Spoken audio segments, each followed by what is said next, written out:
Ja, erst einmal ein Hallo an alle. Wir sind jetzt offiziell live und herzlich willkommen an all unsere Gastgeber. Wer mich noch nicht kennt, ich bin Christine, Head of Global Partnerships bei Smoobu.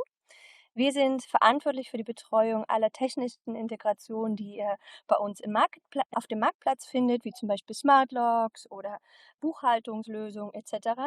Und wir betreuen auch die Partnerschaften mit allen Online-Distributionskanälen, also den Bookings und den Airbnbs dieser Welt. Und genau zu dem Punkt haben wir heute ein ganz besonderes Webinar geplant. Wir wollen nämlich ein neues Format testen. Wir wollen heute eine Live-Optimierung eines Vacation Renters sozusagen durchführen, und zwar auf Booking.com. Und wie ihr seht, bin ich nicht alleine da. Ich habe Unterstützung, nämlich nicht nur eine Anna, sondern zwei Annas.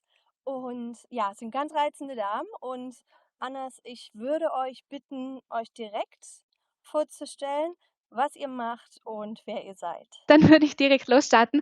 Ich bin Anna M. in dem Fall. Ich bin von Die Performer Beratung in Österreich, wie man unschwer hören kann an meinem Dialekt. Wir betreuen verschiedenste Unterkünfte bzw. Hotels im ganzen Dachraum mittlerweile.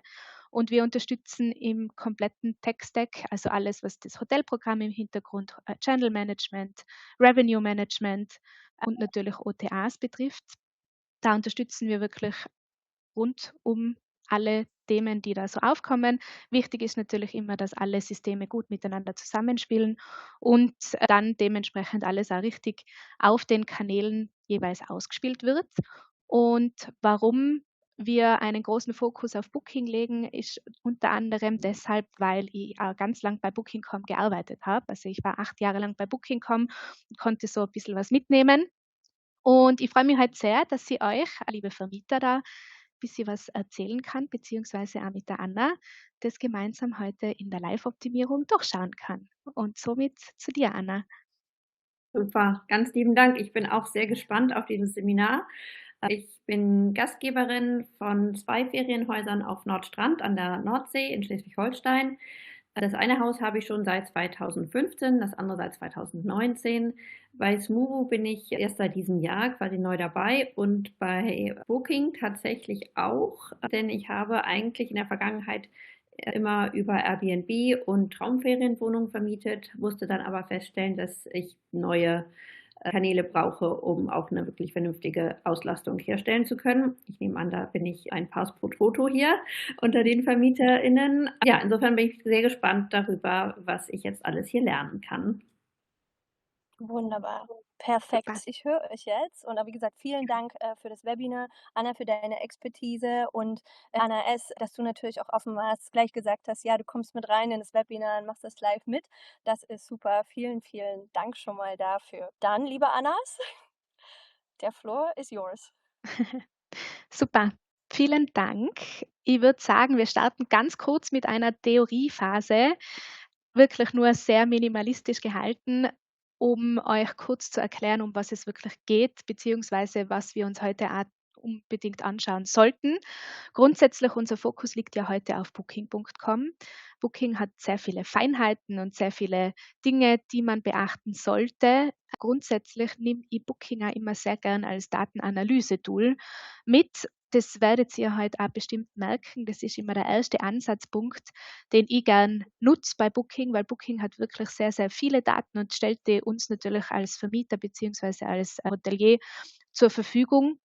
Und tatsächlich nutzen auch viele externe Firmen die Daten von Booking und entsprechend finde ich persönlich, als Vermieter sollte man diese Daten dann auch genauso nutzen und für sich dann wirklich so auslesen, dass man dann eben am Ende des Tages, wie die Anna vorher schon gesagt hat, Auslastung steigern kann, beziehungsweise dann natürlich auch das Ranking beeinflussen kann. Also das geht alles bei Booking sehr Hand in Hand und ja, dementsprechend Daten sehr wichtig. Wir schauen uns das dann an, wo ihr diese Daten findet, beziehungsweise wie man die dann am besten auslesen kann. Was generell bei Booking immer wichtig ist, das ist vielleicht auch ein sehr grundsätzlicher Punkt, aber schaut bitte immer, langfristige Verfügbarkeiten bei Booking einzustellen. Viele nutzen Booking immer so ein bisschen als Lückenfüller, das ist natürlich gut und recht, aber je länger man die Verfügbarkeit bei Booking natürlich ausspielt, desto besser funktioniert das Ganze, weil Gäste jetzt nicht nur für die nächsten 3, 4 Wochen schauen, sondern natürlich auch langfristig schauen, was verfügbar wäre. Viele nutzen auch diese Herzfunktion auf Booking, wo man Unterkünfte speichern kann, und entsprechend, wenn ich langfristige Verfügbarkeiten einstelle, dann funktioniert das entsprechend eben besser. Und vor allem mit Smoobu hat man ja da wirklich einen guten Ansatzpunkt, wo man wirklich Verfügbarkeiten ohne Weiteres durchpushen kann und sich da eigentlich um nichts mehr dann kümmern muss. Dann natürlich ganz wichtig, gute Inhalte. Also je besser ich das ganze System aufsetze und je mehr ich mich damit beschäftige, beziehungsweise je mehr Informationen ich in diesem Booking-System hinterlege, desto besser werde ich natürlich gefunden. Ganz viele Gäste nutzen die Filterfunktion auf Booking.com. Also es gibt ja Tausende an Filtermöglichkeiten auf Booking, und da fallen nicht nur Ausstattungsmerkmale rein, sondern auch ganz viele andere Dinge. Das schauen wir uns dann im zweiten Schritt auch noch einmal an, aber da wirklich der Hinweis: Schaut immer, wenn bei Booking rote Einsen irgendwo im Extranet stehen, dass die ja wirklich bearbeitet werden, weil Booking aktualisiert immer wieder Dinge und natürlich sollte man da immer up to date bleiben. Dann ein weiterer wichtiger Punkt, da kommen wir dann später auch dazu, Ratenstrukturen. Ratenstrukturen ist ein großes Wort. Gehen tut es da eigentlich darum, dass man den Gast erstens mehrere Optionen in der Preisfindung quasi anbietet, beziehungsweise wenn man verschiedene Verpflegungsoptionen hat, dass man da verschiedene Varianten anbietet, beziehungsweise ganz ein wichtiger Punkt, das ist dann der nächste schon auf meiner Liste: Stornierungsbedingungen wird immer wichtiger. Also seit dem ganzen Covid-Thema sind Stornierungsbedingungen natürlich wichtig worden, und es bleibt auch. Also das muss man ganz ehrlich sagen. Und mit der richtigen Ratenstruktur kann man das wirklich gut darstellen, dem Gast gegenüber und natürlich auch meiner Unterkunft gegenüber. Und dann natürlich nicht zu vergessen, alles, was Marketingprodukte bzw. Angebote bei Booking betrifft, sind nicht nur zum Spaß da, sondern die gibt es wirklich aus bestimmten Gründen. Booking.com macht da natürlich einiges richtig im Marketing. Nicht umsonst ist Booking natürlich ein riesiger Kunde von Google und so weiter. Und wenn man Booking da richtig nutzt und auch wirklich weiß und versteht, wie funktioniert denn dieses ganze Angebotsgedöns eigentlich, dann kann man da wirklich gute Erfolge erzielen. Und genau das schauen wir uns heute gemeinsam an. Vielleicht noch ganz kurz für alle, die bezüglich den Daten nicht genau wissen, wo man das sieht. Wir schauen das dann im Live-Beispiel auch nochmal genau durch. Aber da ganz wichtig: Unter dem Punkt Analytics findet ihr wirklich alles Mögliche an Datenstatistiken. Wir werden uns heute hauptsächlich mit 2 Punkten beschäftigen. Und zwar geht es da hauptsächlich um die Nachfrage und den Punkt Ranking in der Übersicht. Nachfrage, vielleicht für alle ganz wichtig: Das hängt immer an der Ortschaft, wo man sich als Unterkunft befindet. Sobald mehr als 50 Betriebe in einer Ortschaft auf Booking gelistet sind, hat man Zugang zu dieser Nachfragestatistik. Ansonsten leider nicht. Aber man kann natürlich aus den anderen Daten einiges rauslesen. Nachfrage heißt in dem Sinn eigentlich die Suchanfrage, also wirklich die aktuellen Suchdaten der letzten 14 Tage, 30 Tage, was auch immer. Wie gesagt, wenn man das nicht hat, dann kann man aus seinen Buchungsdaten einiges rauslesen. Ihr seht das da unter dem Punkt eben Buchungsausblick, Reservierungsstatistik, Bucherstatistik und so weiter. Aber eben die Nachfrage ist natürlich ein guter Punkt.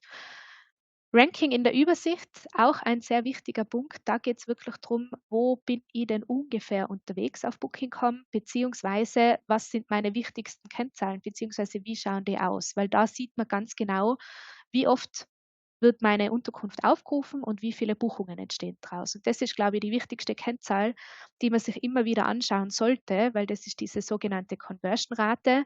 Wie schnell wird der Sucher zu Bucher? Genau, so viel einmal zur grundsätzlichen Theorie. Wir schauen uns das jetzt dann direkt mit der Anna an. Da noch ganz kurz ein Hinweis: Ihr habt alle im Extranet mittlerweile einen neuen Punkt unter dem Reiter Angebote, und zwar heißt der maximalen Rabatt simulieren. Da geht es um diese ganze Preis- bzw. Angebotslogik. Man kann da wirklich genau schauen, was ist mein Grundpreis und was kommt am Ende des Tages für den Gast raus, wenn ich diese und diese Rabatte aktiv einstelle. Aber das schauen wir uns dann auch im Live-Beispiel an. Und in dem Sinne würde ich eigentlich direkt sagen: Anna, wir legen los mit deinem Extranet-Account. Ich entteile kurz meinen Bildschirm und teile den dann neu. und dann starten wir direkt durch.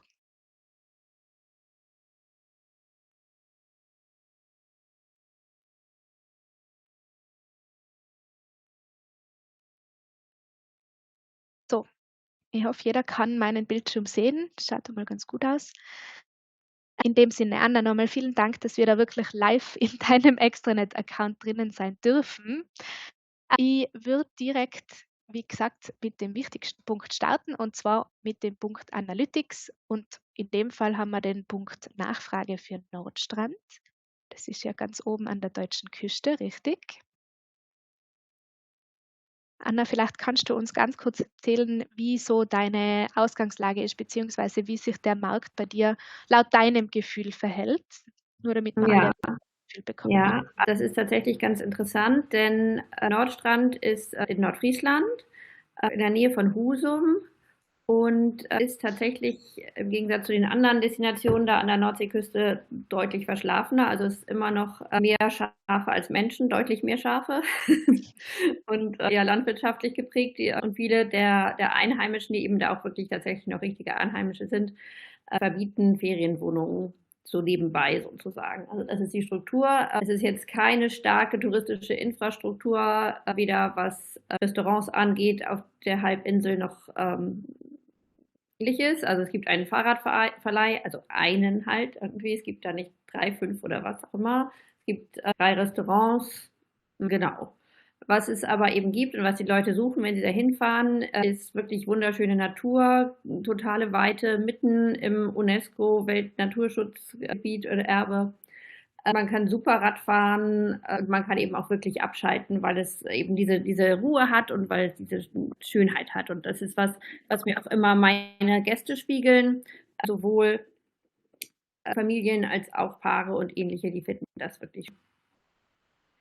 Genau. Und die Gemeindeverwaltung, die hat ein Tourismusbüro, die einmal im Jahr eine Erhebung machen, wie hat sich der Tourismus entwickelt, wie sind die Auslastungen und ähnliches.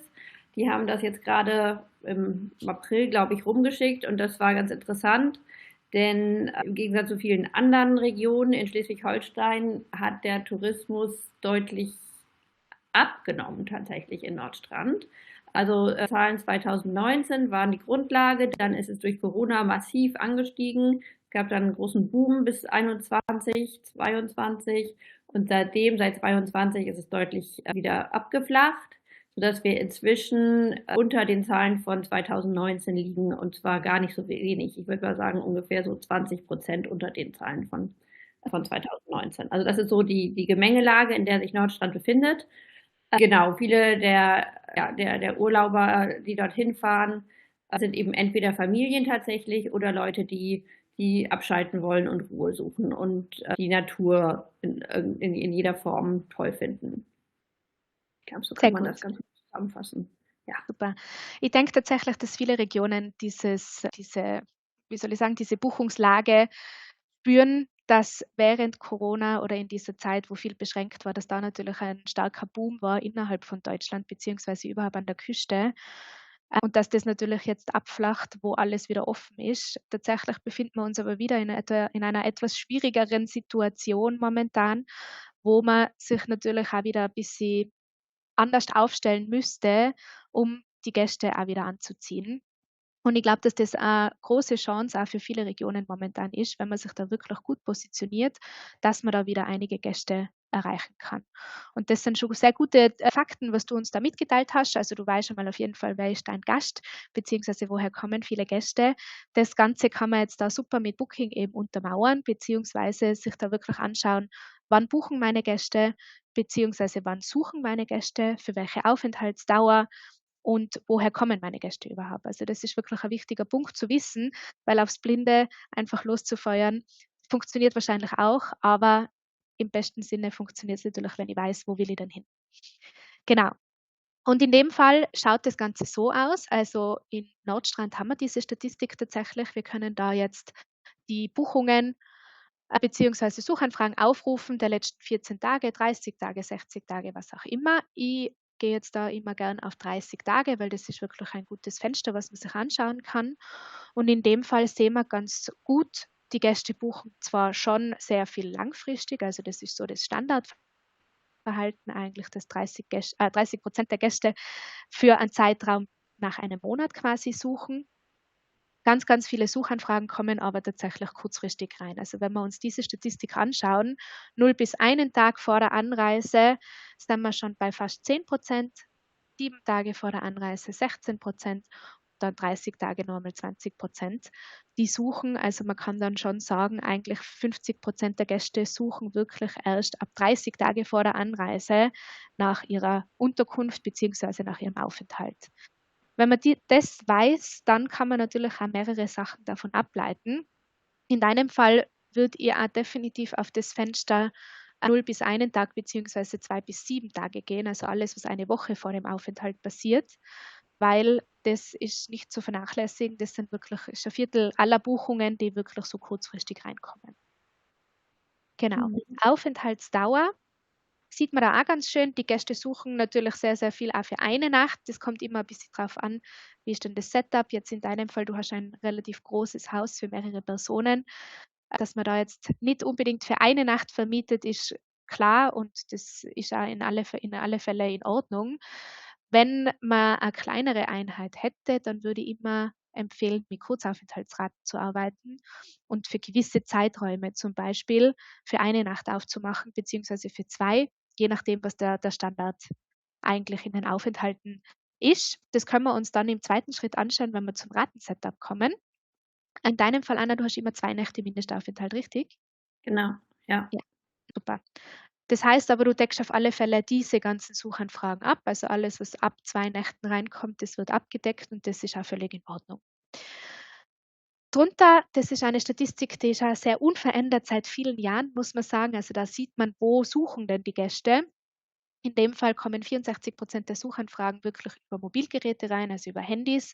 Auch ganz logisch, geht auch Hand in Hand mit der Kurzfristigkeit, wo Gäste momentan suchen, weil kurzfristig suchen Gäste natürlich am Handy. Entsprechend schaut diese Statistik aus. Da hat man auch einige Möglichkeiten, wie man die ganze Handysuche ein bisschen beeinflussen kann. Da kommen wir dann auch noch später dazu. Was ich ganz spannend immer finde, sind die Top 5 Länder. Also wer sucht denn wirklich an Gästegruppen für meinen Ort beziehungsweise für meine Unterkunft? In Deutschland ist diese Statistik immer sehr unterschiedlich zu jetzt Österreich zum Beispiel oder zu der Schweiz, weil in Deutschland haben wir natürlich einen riesigen Anteil an deutscher Gäste. Aber was ich da ganz spannend finde, Anna, ist, dass wirklich sehr internationale Länder bei dir suchen beziehungsweise buchen. Die USA zum Beispiel auf Sehe ich, aber das Platz wundert mich 3. total. Ja. Ich sehe das, aber es wundert mich total, weil ich weder jemals einen Amerikaner noch jemanden aus Brasilien in Nordstrand gesehen habe. Aber gut, okay. Oder auch Aber sie jemand interessieren sich außerhalb tatsächlich Europas dafür. hatte. Ja. Also, ja, okay, aber spannend. Genau, sehr spannend. Dahingehend kann man natürlich auch einige Dinge bei Booking machen. Also wenn ich auf den amerikanischen Markt zum Beispiel gehen will, kann ich mit Länderrabatten arbeiten und kann dieses spezielle Land wirklich besser ansprechen. Die USA tatsächlich, das sehe ich gerade in sehr vielen Regionen. Wir betreuen ja wirklich den kompletten Dachmarkt und da haben wir ganz unterschiedliche Statistiken. Aber die USA ploppt eigentlich überall so ein bisschen auf, weil es natürlich in Europa um einiges günstiger ist momentan als wie in die USA, gerade was jetzt also für Österreich zum Beispiel Skipässe betrifft, aber auch für andere Dinge. Und der Europe Summer, das ist ja überall sehr vertreten, deshalb nicht zu vernachlässigen, auch der internationale Markt. Ich glaube, für mich wäre auch Dänemark und Niederlande tatsächlich sehr spannend, weil Dänemark eben direkt als Nachbarland durchaus viele Touristen hat, die in die Region kommen und da auch gerne Urlaub machen. Und ich hatte selber schon diverse Buchungen aus den Niederlanden Ja, über Airbnb. Und ich glaube, die beiden Länder, die würde ich auch gerne da nochmal nach vorne schieben. ja, das ist auf alle Fälle sehr valide und da vielleicht nur ein kleines Wort dazu. Länderpreise kann man bei Booking entweder für die ganze EU setzen oder außerhalb der EU. Das heißt, wir können auf alle Fälle die USA ansprechen oder Brasilien oder die Schweiz oder UK. Ansonsten muss man die EU quasi als Ganzes sehen, beziehungsweise den EWR. Aber es gibt bei Booking tatsächlich auch andere coole Dinge, wie man wirklich auf spezielle Länder gehen kann. Und zwar, das ist jetzt schon das Pro-Level, ich spreche das ganz kurz an. Vielleicht können wir das dann später noch vertiefen.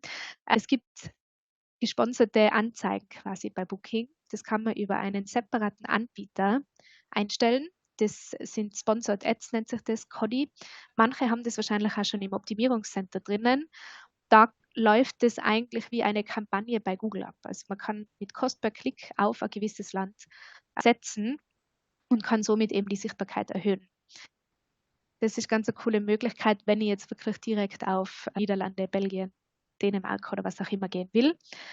Über den Preis eben, das schauen wir uns dann an, wie man das einstellen kann. Genau. Gut. Dann noch ganz ein wichtiger Punkt, ich habe es schon angesprochen, die Stornierungsrichtlinie. Da sieht man ganz schön, für welche Stornobedingung suchen denn meine Gäste. Und da sieht man auch ganz schön, 63% der Gäste suchen wirklich für eine kostenlose Stornierung. Und warum bin ich immer so sehr auf diese Stornierungsbedingungen drauf? Eigentlich wirklich wegen dieser Statistik, beziehungsweise wenn man wirklich sieht, wenn man sich mit Stornierungsbedingungen ein bisschen beschäftigt, dann kann man damit wirklich das Ranking vorantreiben, beziehungsweise die Auslastung steigern, weil gerade durch diese Situation, wo wir uns gerade befinden, mit alles ist unsicher, Gäste reisen sehr kurzfristig, da kann ich mich wirklich dem ein bisschen anpassen und kann für gewisse Zeiträume zum Beispiel meine Stornobedingungen etwas lockern. Viele Ferienunterkünfte sind nämlich relativ streng mit ihren Stornobedingungen unterwegs. Und das ist auch völlig in Ordnung zu Hochsaisonszeiten, aber zu Nebensaisonszeiten, beziehungsweise wenn ich mir wirklich schwer tue, jetzt Buchungen zu generieren oder einen Traffic zu generieren, dann ist das immer mein erster Punkt, wo ich ansetze, die Stornobedingungen zu lockern, weil da sieht man wirklich definitiv gleich einen Unterschied. Genau, wie man das macht, sehen wir dann gleich. Aber so viel einmal zu der Grundstatistik. Wenn wir uns da noch einmal das Ranking in der Übersicht anschauen, dann da noch ein schnelles Wort dazu. Und zwar grundsätzlich Booking hat eine individualisierte, personalisierte Reihung. Das heißt, jeder Gast zieht ein anderes Ranking am Ende des Tages. Das heißt, ich, Anna, sehe was anderes wie du, Anna, und die Christine sieht nochmal was anderes. Aber grundsätzlich sieht man da, wo man sich so ungefähr bewegt im Ranking. Man sieht da eben erstens einmal die buchbaren Unterkünfte in deinem Ort, also 284. Das werden wahrscheinlich viele Ferienwohnungen und so weiter sein. Und du bist da ziemlich in der Mitte unterwegs, und zwar auf Platz 128 von 284. Achtung, das wirklich nicht für voll nehmen, weil das ist nur ein ungefährer Trend. Was wirklich sehr, sehr wichtig ist in der Statistik, ist der obere Teil. Und zwar sieht man da, wie oft wird meine Unterkunft in den Suchergebnissen gelistet. In dem Fall waren das die letzten 90 Tage 42.000 Mal. Dann sieht man im zweiten Schritt, wie oft wird dann wirklich meine Unterkunft angeklickt. Das war in dem Fall 315 Mal. Und wie viele Buchungen sind dann daraus entstanden.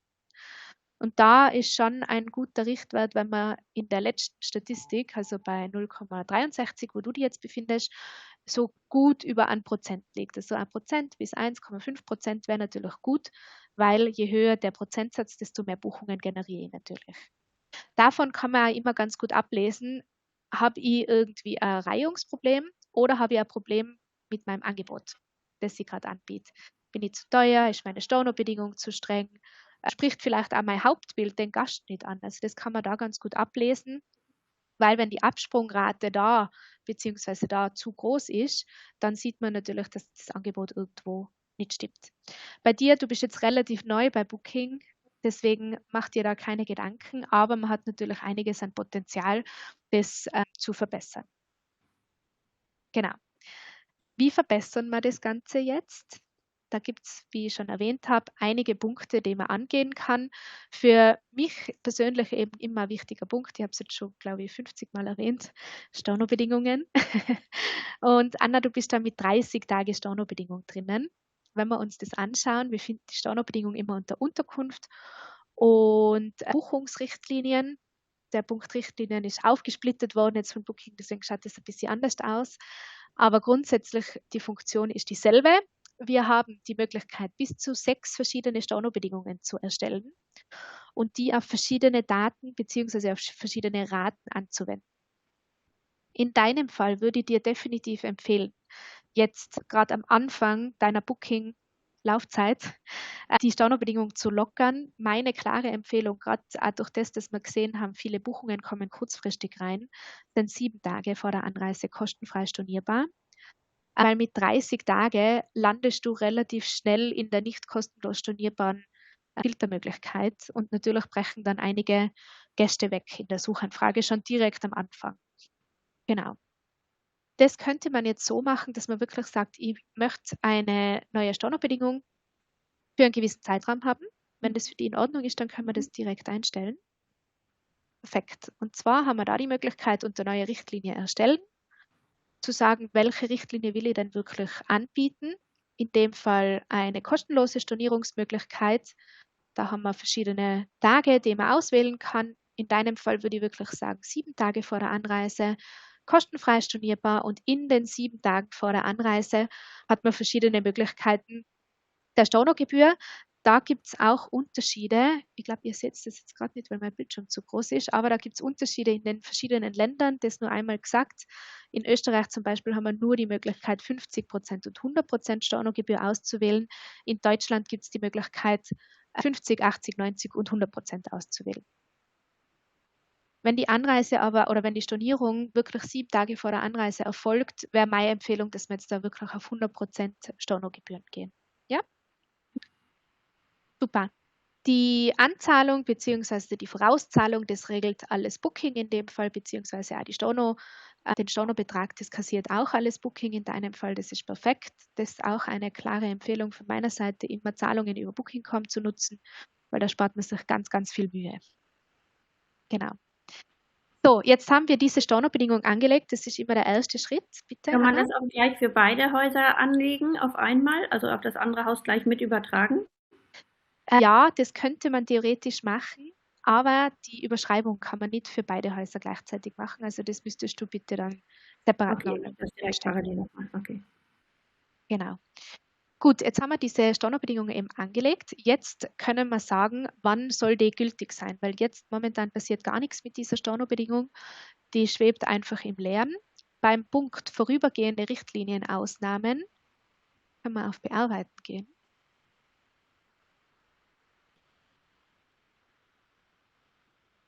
Auf Erstellen. Und dann können wir sagen, für den Zeitraum Nebensaison zum Beispiel, ab heute bis, Anna, bis wann soll man denn das machen? 30.06. Genau. Gilt auf der Standardrate beziehungsweise auch auf der Wochenrate könnte man das jetzt machen. Wenn die Wochenrate aber mit die 30 Tage bleibt, wäre das auch völlig in Ordnung, weil der Gast bleibt ja länger. Wenn der storniert, hast du einen größeren Ausfall. Deswegen würde ich es jetzt einmal nur auf die Standardrate setzen. Und die überschreibt man dann mit 7 Tage. Prüfen, erstellen. Genau. Und dann haben wir da diese Stornobedingung drinnen. Achtung, das sieht man im Kalender nicht, das sieht man dann nur auf der Buchungsseite oder eben da in dem Punkt. Man kann das jederzeit bearbeiten oder löschen, aber das ist einmal der erste Punkt, der dir wahrscheinlich schon einiges bringt. Ja? Ja, ich bin gerade noch dabei zu suchen, wo du das jetzt nochmal gemacht hast, aber gut, Das egal. war unter Unterkunft, Buchungsrichtlinien. Ja, Da haben wir genau. die Stornobedingungen drinnen und Ja. darunter gibt es den Punkt vorübergehende Richtlienienausnahmen. Ah, okay, vorübergehende Ausnahmen. Genau. Und da kann man das eben einstellen. Super, super, danke. Sehr gerne. Gut, dann gehen wir noch einmal zum Raten-Setup, Kalender. Das ist auch immer ein sehr wichtiger Punkt natürlich, weil da sieht man alles, was der Gast am Ende des Tages buchen kann. Da für alle ganz wichtig, ihr nutzt ja höchstwahrscheinlich alle Smoobu. In dem Fall werden alle Verfügbarkeiten und Preise der Standardrate in dem Fall übertragen von Smoobu. Das heißt, Smoobu ist da mein Ausgangspunkt der Preise und schickt es dann entsprechend an Booking weiter. Alles, was wir jetzt da in Booking noch einstellen, wird dann dementsprechend nur bei Booking angewendet und kommt nicht mehr zurück zu Smoobu. Also natürlich kommen die Reservierungen zurück, aber alles andere bleibt wirklich da drinnen.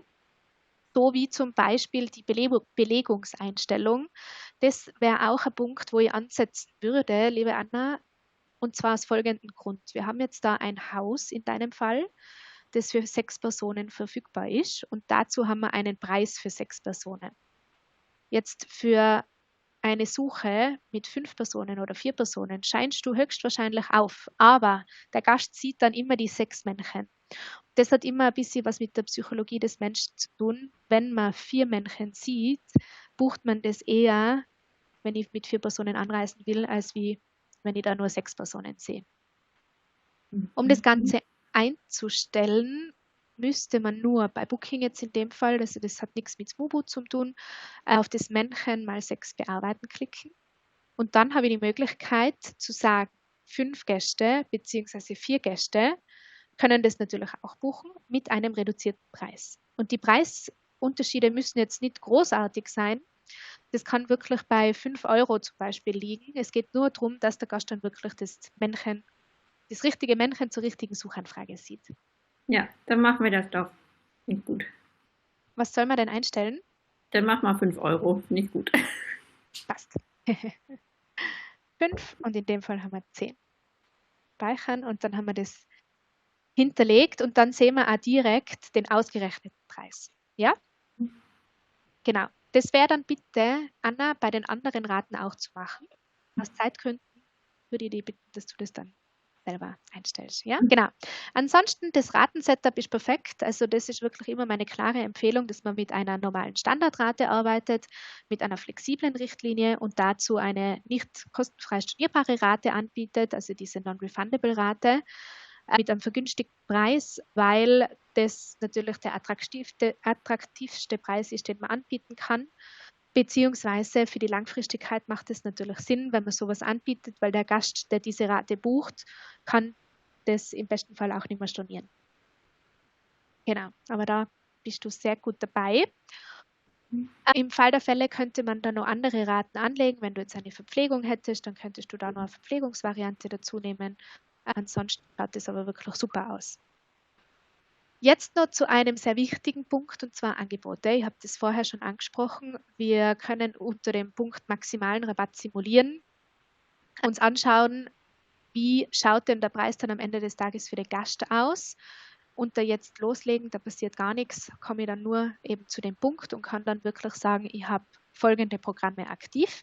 In deinem Fall, Anna, bist du recht neu bei Booking, deswegen hast du keine Bewertungen und kannst entsprechend auch bei Genius bzw. Preferred noch nicht mitmachen, aber demnächst wahrscheinlich. Das ist auch eine Empfehlung von meiner Seite. Genius-Programm würde ich immer empfehlen, weil das stärkste Marketingprodukt von Booking ist. Da wird wirklich ganz, ganz viel Budget reingesetzt und man gibt dem Gast einfach 10% Rabatt, wenn der den Genius-Status über Booking hat.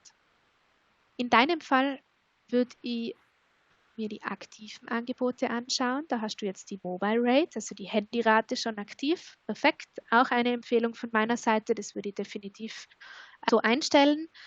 In dem Fall könnte man die Handyrate bearbeiten und man könnte da sagen, ich möchte zum Beispiel, dass meine Handyrate nur kurzfristig buchbar ist, also nur 7 Tage zum Beispiel vor dem Check-in. Somit decke ich alle kurzfristig Bucher ab, gebe nur denen 10% Rabatt und könnte dann für alle langfristigen Bucher zum Beispiel noch ein Frühbucherangebot zulegen. So würde ich wieder mehrere Gästegruppen bzw. Bucher abdecken und so die Variation ein bisschen anbieten. Wenn du magst, Anna, können wir das gemeinsam einstellen. Voll gerne. Super. Das wäre eben dieses Buchungsfenster. Da hat man die Möglichkeit zu sagen, entweder maximale Anzahl oder Mindestanzahl vor dem Check-in. In dem Fall wären das 7 Tage vor dem Check-in. Wir können uns das dann noch einmal anschauen. Also 0 bis 7 Tage vor dem Check-in ist das Ganze buchbar. Aktivieren.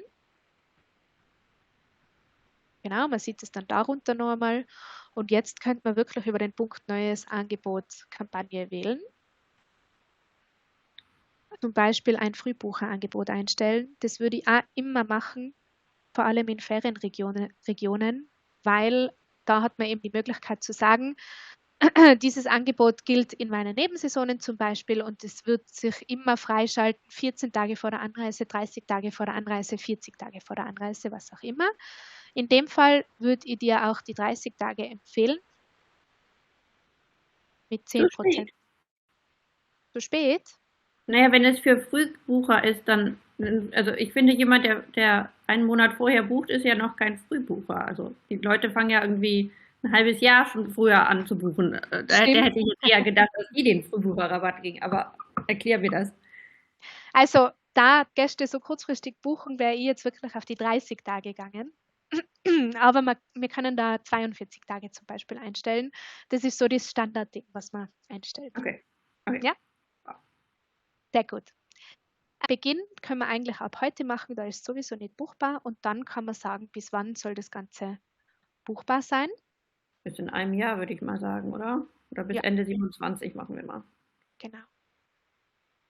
Ende 27.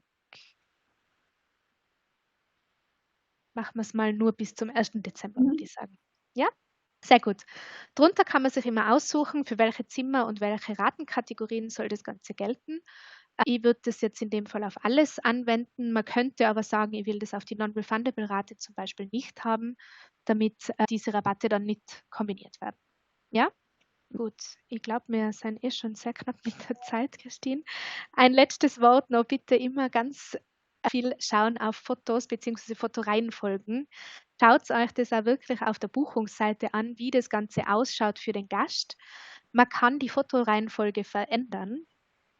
Anna, du hast in dem Fall diese Smart-Sortierung von Booking aktiv.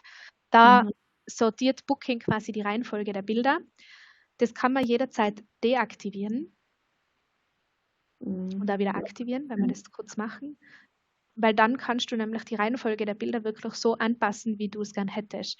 Statistisch gesehen, in die ersten 10 Bilder will der Gast sehen, wie schaut das Haus von außen aus, wo kann ich duschen, wo kann ich schlafen, wie schaut der Ausblick aus und eventuell ein Wellnessbereich. Deshalb würde ich dir empfehlen, dass du da in die ersten Bilder auf jeden Fall Schlafzimmerfotos reingibst und Badezimmerfotos. Genau. Und auch von deiner Umgebung, weil du hast vorher ganz am Anfang schon gesagt, Umgebung ist toll und so weiter. Deswegen sollte das der Gast auf jeden Fall auf einen Blick sehen. Guter Punkt. Okay, cool. Perfekt. Super. Wir haben auch ganz viele Fragen schon erhalten, also von daher overall sind wir, glaube ich, ganz gut. Und dann auch vielen, vielen Dank für die ganzen Fragen. Ich war richtig aktiv hier hinterherzukommen. Ich glaube nicht, dass wir alles schaffen. Es sind richtig gute Fragen und wir kommen auf jeden Fall im Anschluss dann noch auf die zurück, die wir jetzt nicht schaffen. Ein paar würde ich dann doch ganz gern vielleicht erstellen, Anna, wenn wir dich heute jetzt hier direkt mit dabei haben. Und zwar ich habe es ja mal versucht zu gruppieren. Wir haben Fragen so ein bisschen im Sinne zur Einstellung, wie stelle ich mich auf, preislich und so weiter. Und dann gibt es auch Fragen zu den ganzen Funktionen im Extranet, was sind da für, warum sehe ich was bei Booking nicht und so weiter und so fort. Ich fange mal an eher mit den kommerziellen Fragen, weil das war gerade der letzte Punkt, den ihr auch sehr intensiv gesprochen habt. Eine Frage kam von Daniela, auch mit dem Buchungsfenster. Was ist denn lange im Voraus? Also Raten lange im Voraus laden. Was ist denn deine Erfahrung, Anna? Im besten Fall 1,5 Jahre im Vorhinein, dass man Verfügbarkeiten und Preise freimeldet. Je länger, desto besser. Aber also 1 Jahr würde ich mindestens sagen. Ja, wir als Menschen denken immer so im Kalenderjahr, der Bucher leider nicht, der will halt gerne reisen, der plant seine Urlaube. Okay, perfekt. Dann haben wir noch eine Frage von Vanessa. Sie fragte, sie nutzt zum Beispiel Dynamic Pricing, dieses Feature, da gibt es ja verschiedene Anbieter. Und jetzt habt ihr ja auch über Analytics gesprochen. Macht es trotzdem Sinn, sich das anzugucken, wenn man das dann automatisiert hat? Unbedingt. Also alles in Analytics sind ja unsere aktuellen Buchungsdaten nur von Booking. Das heißt, das würde ich mir immer anschauen. Vor allem habe ich oft auf Booking eine andere Tagesrate, zum Beispiel wie jetzt direkt oder wie auf Expedia oder Airbnb oder was auch immer. Und da sehe ich wirklich nur die Daten und kann da wirklich damit abstimmen, wie will ich rausgehen und was bucht der Gast am Ende des Tages. Ja, gibt es auch immer extern auch viele Reports, wie Buchungstrends sind und so weiter und so fort. Booking zeigt natürlich so sein Angle, also seine Sichtweise, was sie über ihre Daten haben. Dann gibt es immer externe Informationen, aber es gibt ein gutes Gefühl, was der Makromarkt macht, ne? Also Richtig. ja. Und Perfekt. vielleicht da noch ganz ein kurzes Wort dazu. Viele dieser externen Tools eben, also alles, was Preismanagement betrifft, die ziehen wirklich die Daten aus Booking, gell? Das sind wirklich gute Statistiken, die da rausziehen, und wenn man die selber auch noch mal nutzt, dann macht das bestimmt Sinn. Super. Sehr gut. Ja, das ist eine interessante Frage. Michael hat das gefragt. Es war eine Diskussion, wie bringt man sich das bei, dieses Analytics-Tool denn richtig zu lesen? Da gibt es ein paar, die sehr fit sind, die sich das selbst beigebracht haben. Für einige ist das neu. Anna, hast du Tipps, wie man ja da Schulung, Input bekommen kann? Also im besten Fall würde ich mir mal über den Link partner.booking.com informieren. Also da gibt es wirklich ganz coole Beiträge zu allen möglichen Seiten auf Booking, unter anderem natürlich das ganze Analytics. Und ansonsten gibt es auch ganz viel externe Schulungen, wie wir das jetzt zum Beispiel machen, beziehungsweise ich glaube, der wichtigste Punkt ist wirklich über das partner.booking.com einzusteigen und sich da das einzuverleiben. Und man muss jetzt da nicht in alle Daten sich zu 100% einfuchsen, nur die wichtigsten für sich auch rauspicken, weil man kann sich in dem Datenfass Booking auch verlieren. Definitiv. Wir hatten jetzt auch erst eine Umfrage über Smoobu. Die sind wir gerade am Auswerten. Wir haben auch gesehen, dass viele Hosts sozusagen neu in dem Geschäft sind und natürlich da jetzt nicht dieses Background-Wissen haben, da Jahre in der Hotellerie gearbeitet haben oder im Gastgewerbe. Wir wollen auch von Smoobus Seite natürlich dieses ganze Schulung, Input noch weiter forcieren. Wir gucken da gerade, wie wir das machen können. Also ihr könnt gerne auch von uns ein bisschen mehr, also erwarten, was da kommt noch was. Anna ist jetzt für uns ein Influencer, den wir sozusagen mit eingeladen haben mit der Expertise, und wir wollen dann natürlich auch noch nachlegen. Also ja, wir werden euch auch mithelfen. Und ein Punkt, den habe ich im Chat gesehen, es war auch eine interessante Frage, dieses ganze Price Stacking, diese ganzen Deals, die sich ja theoretisch dann auch manchmal übereinander überlappen. Anna, was ist denn da deine Erfahrung? Wie kann man das besser verstehen? Das ist manchmal sehr verwirrend. Ja, absolut. Also was ganz wichtig ist, ist eben dieser Punkt, den Booking jetzt da implementiert hat, den maximalen Rabatt zu simulieren. Damit kann man das wirklich ganz gut auslesen, was wirklich ausgespielt wird. Das Wichtigste zu wissen ist aber Folgendes: Wenn man bei dem Genius-Programm dabei ist, dann wird der als allererstes angewendet auf meine Genius-Kategorie. Das heißt, wenn ich mehrere Kategorien habe, kann ich damit ein bisschen spielen. Wenn ich eine Kategorie habe, so wie die Anna, dann weiß ich, Genius wird mal immer angewendet. Darauf legt sich auch immer die Handyrate, wenn der Gast am Handy bucht. Und alle anderen Rabatte, die ich dann zusätzlich einstelle, wie Basic Deal, Last Minute, Early Booker und so weiter, legen sich eigentlich auch immer drauf. Mein Tipp, mein größter Tipp, wirklich das auf der Buchungsseite zu checken und am Handy bzw. am Desktop zu schauen, was für Preis schaut wirklich raus. Und da vielleicht auch noch ganz wichtig, wenn ich selber mir ein Genius-Konto anlege, dann schadet es bestimmt nicht als Gast.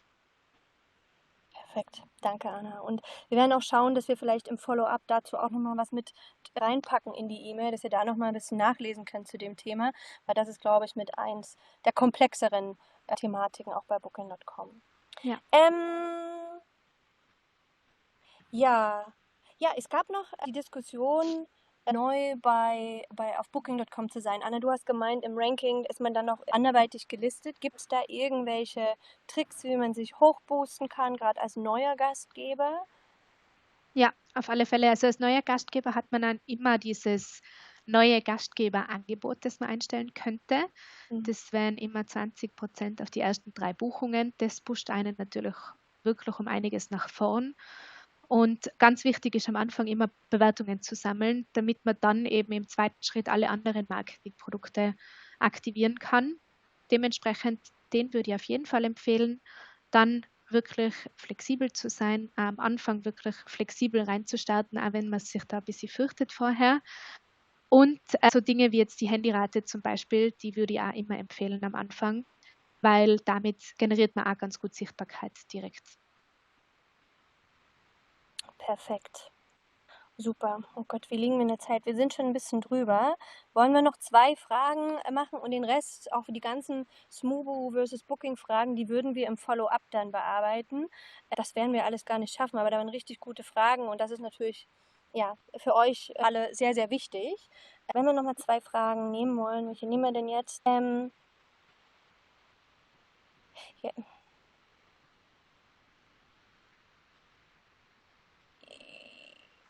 Welche nehmen wir denn jetzt? Ja gut, machen wir noch eine Content-Frage. Das war, wie ihr angefangen habt am Anfang. Gerade die Ulrike fragte das, bei der Apartment-Beschreibung hat man ja gar nicht bei Booking so die Freiheit, seinen Text so zu gestalten, wie man gern möchte. Wie funktioniert das denn bei Booking? Gute Frage. Das ist eine meiner Lieblingsfragen tatsächlich. Vielleicht, ich habe das nämlich da im Chat auch vorher gerade gelesen. Booking hat die Ausgangssprache Englisch. Das heißt, alle Texte sind am Anfang auf Englisch und werden dann je nach Klicks erst übersetzt. Also wundert euch bitte nicht, wenn ihr erstens neu seid bei Booking oder Änderungen beantragt, dass die Teile teilweise auf Englisch sein und dann erst übersetzt werden. Grundsätzlich liegt auch viel an dieser Beschreibung natürlich in der automatisierten Hand von Booking. Also mittlerweile werden diese Texte alle automatisiert geschrieben. Viel auch für Google natürlich geschrieben, beziehungsweise für die KI jetzt mittlerweile geschrieben. Deswegen werden diese Texte nie schön und nie romantisch sein. Damit muss man sich am Ende des Tages ein bisschen abfinden. Man kann ein paar Feinheiten anpassen lassen. Das findet ihr immer unter Unterkunft und ihre Beschreibungen ansehen. Wenn man was ändern will, dann immer in Stichworten. Und der beste Punkt, um was zu ändern, sind wirklich alle Ausstattungsmerkmale. Also alles, was ihr unter dem Punkt Unterkunft im Extranet findet, hat direkt einen Einfluss auf den Beschreibungstext, der dann ausgespielt wird. Und wenn man wirklich was ganz Eigenes haben will und als Kleinvermieter bei Booking gelistet ist, dann kann man immer dieses Profil ausfüllen. Das heißt, unter Unterkunft ihr Profil. Und da kann man wirklich reinschreiben, ich bin Gastgeber XY, mir ist das und das wichtig, was auch immer. Nur muss man das dann selber übersetzen. Das wird nicht automatisiert übersetzt. So viel dazu. Danke, Anna. Und vielleicht nur viele Gäste lesen die Texte nicht. Ganz wichtig zu wissen. Ja. Ja. Was aber super interessant ist, nämlich ein Fun Fact. Anna, du hast KI angesprochen, gerade in dem neuen Zeitalter der künstlichen Intelligenz. Funktioniert es ja jetzt auch über Free-Text, also Freitextsuche, über ChatGPT und Co. Die Plattformen arbeiten natürlich auch mit diesen ganzen Tools zusammen. Und alles, was in Fotos, Beschreibungen oder auch in Kommentaren ist zu Gästebewertung und so weiter, wird sozusagen gescreent von der KI und somit sind halt Unterkünfte auch besser findbar. Das heißt, KI ist noch intelligenter als nur auf Texte zu gucken. Also alles, was contentmäßig passiert auf eurem Account, ist relevant, um da sozusagen gelistet zu werden und auch in den Suchfunktionen mit angezeigt zu werden. Perfekt. Ach so, und dann habe ich noch eine letzte Frage und der Rest kommt dann per E-Mail. Das fand ich übrigens sehr interessant. Die Julia meinte, wenn sie jetzt was einstellt bei Booking, kommt eine Warnung jetzt hoch mit, hey, bitte einen echten Rabatt einstellen. Und ich weiß, das ist ja bei den Plattformen immer so eine Diskussion gewesen mit Fake-Rabatten. Wie funktioniert das, Anna? Hast du das selber schon gesehen? Ja, tatsächlich gibt es diese Warnung schon länger, vor allem wenn man große Rabatte einstellt, wie Deal of the Days, also so Flash-Rabatte oder sowas.